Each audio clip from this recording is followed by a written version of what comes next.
বহু দীঘলীয়া প্ৰগ্ৰাম। প্ৰথমত আমি আলাইপুংগীৰ পৰা ইয়ালৈ আমি খোজকাঢ়ি আহি দিছপুৰ চলো যাত্ৰাটো আমি কৰিলোঁ। ইয়াৰ পিছত ইয়াত আমাৰ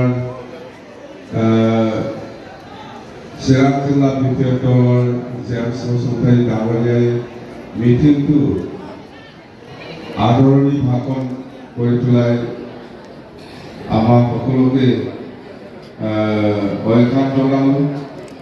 ইয়াৰ পিছত আমাৰ ইয়ৰ বিপিএফৰ প্ৰেচিডেণ্ট হৃদয় বড়ো ডাঙৰীয়াই আপোনালোকৰ আগত বহুমূলীয়া আমাৰ গোটেই বিটিচি বাকী ৰাইজক লৈ বিপিএফ দলে আজিৰ দিনত কেনেকৈ কাম কৰি যাব ভৱিষ্যত এইটো বিষয়ে আপোনালোকক জনালে।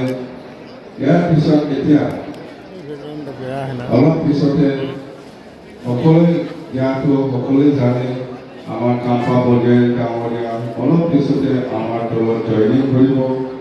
ইয়াৰ পিছত আমাৰ মাউতি হাজোৱাৰী ইউপিপিএল দলৰ ছেক্ৰেটাৰী আছিলে, এতিয়া আমাৰ দলত জইনিং কৰিব।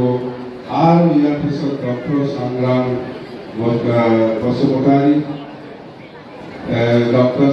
বসুমতাৰী সিও আমাৰ দলত জইনিং কৰিব। সিও ইউপিপিএল দলৰ মানে ওৱান অফ দ্য ছেক্ৰেটাৰী আছে। ইয়াৰ পিছত আমাৰ বহুত ইউপিপিএল বা কংগ্ৰেছ বা বিজেপি দলৰ নেতা কৰ্মীসকলে আমাৰ দলত অলপ পিছতে জইনিং কৰিব। তো যাই হওক, মই খুব ভাল লাগিল আজি আমি চিৰাং জিলা 4টা ব্লক কমিটি বিপিএফ দলে তেনেকুৱা ধৰণৰ সকলো জাতি জনগোষ্ঠীয়ে বা সকলো শ্ৰেণী ৰাইজে আজি আমাৰ বিপিএফ দলৰ যিটো দিছপুৰ চলো যাত্ৰা সকলো ওলাই আহিছে। হাজাৰ হাজাৰ মানুহ আমি ইয়াত ভোট খাইছোঁ।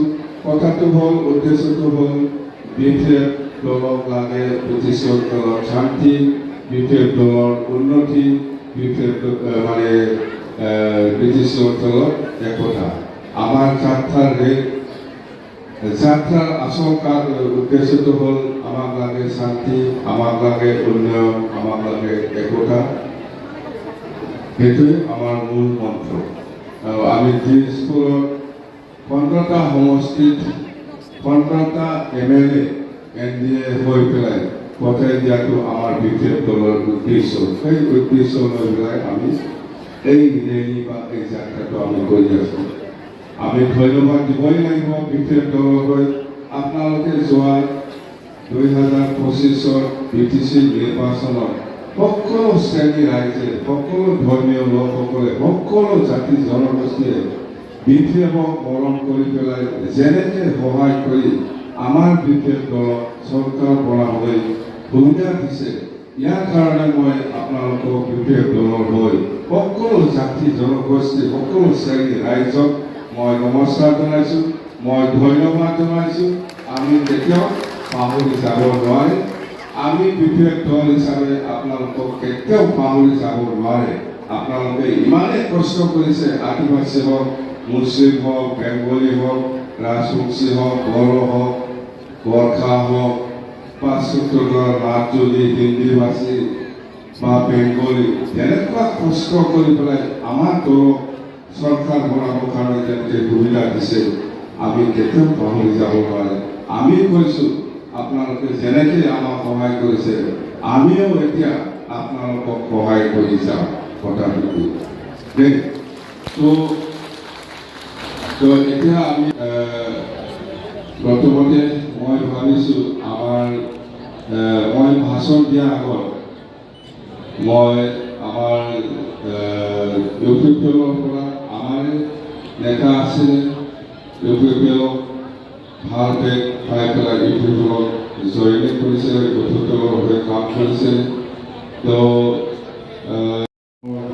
জন্মদিন আছিলে, এইটো উপলক্ষে যিটো কেক কাটি পেলাই মোৰ কাৰণে মোৰ কাৰণে ভগৱানৰ ওচৰত বা ঈশ্বৰৰ ওচৰত বা আল্লাহৰ ওচৰত যিটো প্ৰাৰ্থনা কৰি দিয়ে তাৰ কাৰণে মই বিপিএফ দলৰ হৈ চিৰাং জিলা বিপিএফ দলৰ সকলো কৰ্মকৰ্তাসকললৈ মোৰ আন্তৰিক শুভেচ্ছা আৰু ধন্যবাদ জনাইছোঁ।